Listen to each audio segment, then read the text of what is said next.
Ça y est, les tournois ont enfin repris avec celui de Sainte-Florine. Bon, c'est un tournoi amical, il n'y a que 8 équipes sur invitation, mais hors de question de laisser passer cette opportunité après plus d'un an sans rien faire. Parce que bon, c'est pas comme s'ils pouvaient essayer de nous la remettre à l'envers à la rentrée. Donc on se trouve une équipe pour du mercenariat, et on y va. Mais avant toute chose, tournoi amical, donc règles IMCF. On va donc en profiter pour apporter quelques précisions sur certains points que j'ai omis, mais surtout on va revenir sur un point de règle, car celui-ci a changé en 2020, donc je suis un peu passé à côté, et manque de bol, c'est l'un des plus importants. Donc on va commencer par ça. Et c'est l'accrochage à la lisse. Sur ma précédente vidéo, j'avais expliqué ce qu'on pouvait faire ou pas. Eh ben, oubliez ça. Que ce soit s'accrocher à la barrière, passer la main sous la barrière ou la coincer contre le corps avec la fameuse tactique de l'aile de poulet, c'est simple, tout est interdit. Il est possible de mettre la main au-dessus de la barrière, mais pas en dessous. Et si cette tactique est trop souvent utilisée, le combattant pourrait être sanctionné par un carton jaune pour anti-jeu. Ensuite, d'autres petits points de règle IMCF. Le titane est interdit pour le casque, le reste c'est ok. Tant qu'on est sur les casques, ceux ouverts ne sont pas autorisés, c'est-à-dire ceux dans ce genre-là. Il y a toujours la mise au sol en cas de troisième point d'appui, sauf que à IMCF, s'appuyer sur son arme est interdit. Au niveau des techniques interdites, on a les saisies au cou, c'est-à-dire de la base du casque aux épaules, les frappes verticales sur la colonne vertébrale, la pression au pied sur le mollet de l'adversaire, et sur les combattants penchés à 50 degrés ou plus, les frappes au cou et à la tête, sauf pour les coups de genoux remontants au visage. Ensuite, pour les corps à corps inactifs, ceux-ci sont arrêtés au bout de 5 secondes pour les remettre en place, et chaque ronde ne doit pas durer plus de 8 minutes. Bon, maintenant que ça c'est fait, retournons à la bagarre. Donc me voilà à Sainte-Florine, en Auvergne, pour mon premier tournoi depuis mars 2020, afin de combattre avec la rose et le fer. Mercenariat donc, où je retrouve le capitaine de l'équipe Christopher Barr, qui sera le seul représentant de la rose et le fer, le reste étant aussi du mercenaire provenant de plusieurs équipes. Et la plus représentée sera Martel, avec Yanis, hostile aérien qui aime à bouter l'anglais, Vincent, qu'on connaît bien car ancien combattant homme du Nord, qui aime prendre son pied à la hache à deux mains, et Corentin, un nouveau tout neuf qui n'a jamais mis l'armure et qui a appris les règles 2 jours avant, grâce à ma vidéo, et ça fait plaisir. Mais bon, comme dans la vraie vie, c'est un commando, ça va, il devrait avoir quelques bases. On sera aussi accompagné dans cette aventure de Timothée, combattant à la confrérie des loups, et de Ludovic, qui nous vient des Sanctis Draconis Petrocoria. Alors que les poules sont déjà tirées, il est finalement décidé de foutre tout ça à la poubelle, car comme à Carcassonne, tout le monde va combattre tout le monde. Ce qui par ailleurs nous arrange parce qu'en fait on avait hérité d'une bonne grosse poule de merde. On entame donc ces combats sous la pluie et sur un terrain glissant par la lance limousine. Et ça démarre bien avec Yanis qui charge le limousin que j'ai sous le bras tandis qu'un autre perd un miton. Ce que malheureusement personne ne voit sauf Vincent qui arrête de combattre et se fait mettre au sol. Bon, le limousin le remarque finalement et se couche, mais le mal est fait et c'est parti pour un 4 contre 3 sur un côté. Yanis couche en deuxième et Corentin envoie valser le dernier pour nous donner la première ronde. Sur la deuxième, ça haste à droite, puis un premier limousin disparaît, on sait pas trop comment grâce à cette magnifique lisse en palette qui laisse sa place à l'imagination. Yanis va en coucher un, mais se fait mettre au sol alors que l'on voit une double chute, car il aurait tenu son fauchon. Petite charge sur sol glissant et un dernier limousin se fait coucher pour que l'on remporte le combat. Le combat suivant nous oppose à l'équipe organisatrice des Bannerets d'Auvergne. Ça débute avec quelques coups de hache, duel d'astier pour Vincent et un deuxième bien manquiquiné, tandis qu'à l'opposé, on demande à Christopher de lâcher la lisse, il s'exécute et c'est la chute. L'avantage est au Banneret et c'est Corentin qui subit un 2 contre 1, tandis que de mon côté, j'ai emmêlé mon fauchon dans une hache. Ce qui suffit à bloquer l'astier à peu de frais, tandis qu'on peut voir Corentin qui s'allège un peu, ainsi qu'une double chute. Mais ce n'est pas au bout des arbitres qui nous séparent suivant la règle des 5 secondes. Alors que je m'éloigne, me voilà dos à dos avec un banneret. Réflexe de balayette, malheureusement inefficace. En revanche, on peut apprécier ici un vol de soleil tel une étoile filante. J'ai failli faire un vœu. Bim! Charge de Yanis et je m'en vais achever le 4ème banneret.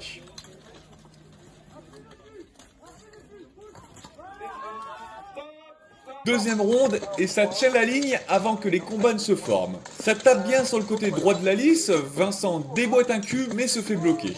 Notre Sanctis, lui, se fait haster la ganache par un banneret, Yanis arrive à la rescousse, mais un poil trop tard et double chute dans le fond. Les bannerets sont une nouvelle fois en avantage numérique à 4 contre 3, charge inefficace de Christopher alors qu'on a toujours le duel d'ast dans un coin, avant que ça vienne faire le surnombre. Vincent chute, puis dans le fond c'est au tour de Yanis, la deuxième ronde est au banner.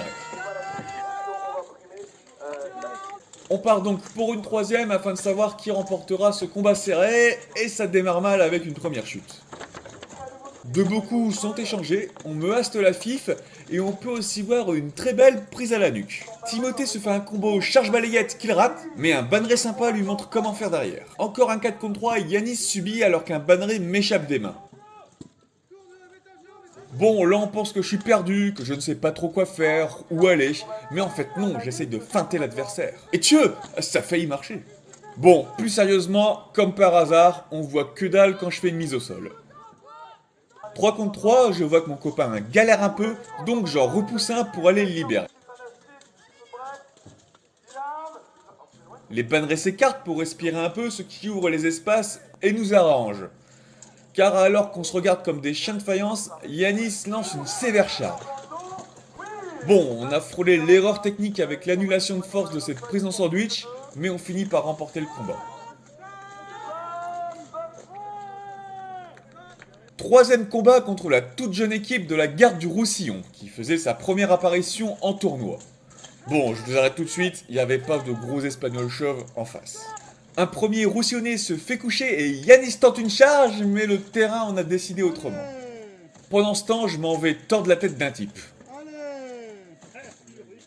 On change de côté. Chacun à son rythme. Double chute, Jean Couchin et Vincent s'occupent du dernier. Première ronde pour la rose.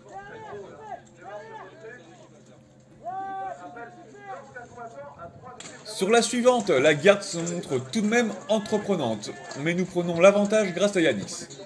Ensuite, c'est un véritable bal qui s'ouvre sous nos yeux ébahis. Corentin ouvre la danse. Changement de partenaire, et on revient sur le premier.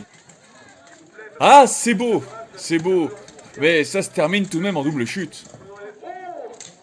Christopher galère à passer sa hache, et c'est finalement Yanis qui le couche.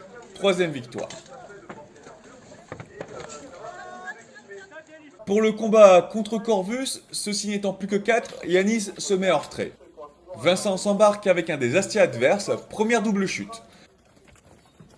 Vincent couche son gars pendant que je me prends un petit vénère sur le dos.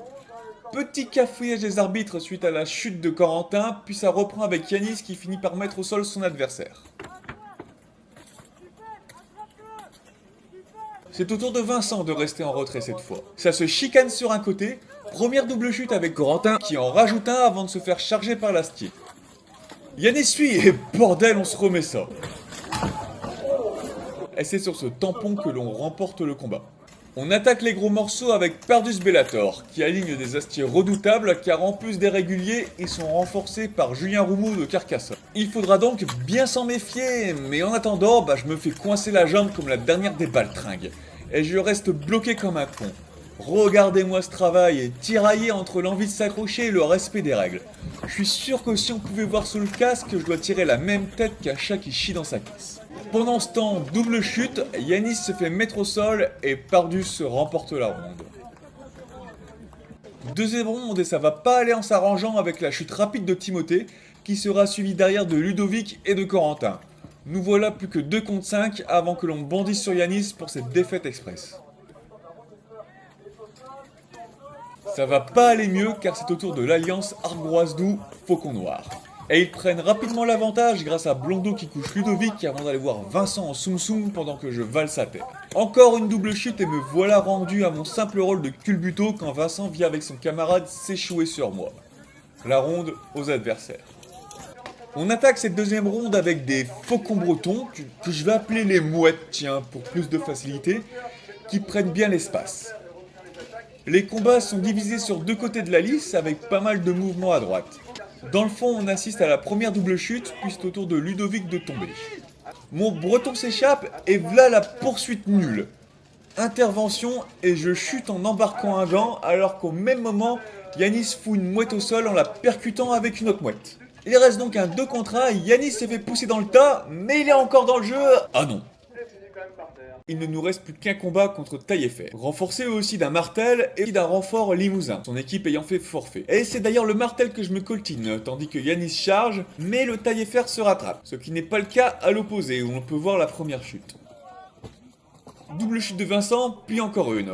Rebelote. Bon, pas pour moi, vu qu'il se relève, on a donc un combat fratricide de martel. Ce que le public a compris d'après les encouragements qui ne se mouillent pas. Mais bon, comme il faut finir la blague, encore une double chute. La deuxième ronde commence et Corentin se prend deux adversaires qui finissent par le plier. Coup de fauchon à droite et c'est Vincent qui tombe. Encore une double chute dans le fond et c'est finalement Yanis qui va tomber, laissant cette ronde à Taillefer. Il va falloir se reprendre pour remonter le retard et consolider une potentielle troisième place. Et c'est Vincent qui prend les choses en main en amenant son petit pote. Mais ce dernier tient sur ses jambes et il a l'air définitivement dur à faire plier. C'est finalement Ludovic qui sera le premier au sol alors que je me joins au coin avec la charge la plus nulle du monde. Pendant ce temps à droite, Christopher se fait coucher et Vincent arrive enfin à faire tomber le combattant d'Angoulême. On se retrouve tout de même encore en infériorité numérique à 4 contre 3 et alors que tout le monde est dans le même coin, Yanis rééquilibre les forces et est même en phase de nous donner l'avantage avant que je nous fasse remporter la ronde par un parfait équilibre des forces pour faire chuter son adversaire tout en économisant son énergie car une quatrième ronde s'annonce. Tout le monde est sur les rotules et ça va se jouer en mental. Première double chute suivie de la mise au sol de Ludovic. Sur le flanc opposé, je couche le renfort limousin, mais les arbitres interviennent car la mise au sol serait irrégulière. Décision que je conteste encore car lorsqu'il est réellement au sol, je ne suis plus accroché. Mais voilà, sans doute que mon erreur c'est d'avoir probablement été trop intelligent, trop subtil, trop technique. Petit retour en arrière. Vincent en couche un et Yanis tombe en double chute. Mais suite à la décision des arbitres, je suis couché et le limousin relevé. En bref, Vincent est dans une mer de noir. À 2 contre 1, il se fait légèrement bolosser par les deux taillés-fer restants, mais il tient sur ses jambes. Et, retournement de situation, il se débarrasse d'un adversaire et dans un dernier effort, arrive à se soulever et nous donne finalement la victoire de ce dur combat.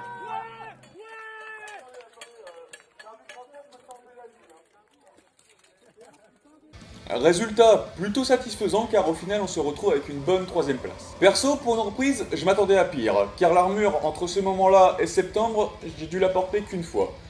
Mais finalement, j'ai réussi à tenir sur la longueur. Et au final, c'était plus sur la technique que j'étais juste, en espérant pouvoir rectifier ça au prochain tournoi. En attendant, abonne-toi et mets la cloche.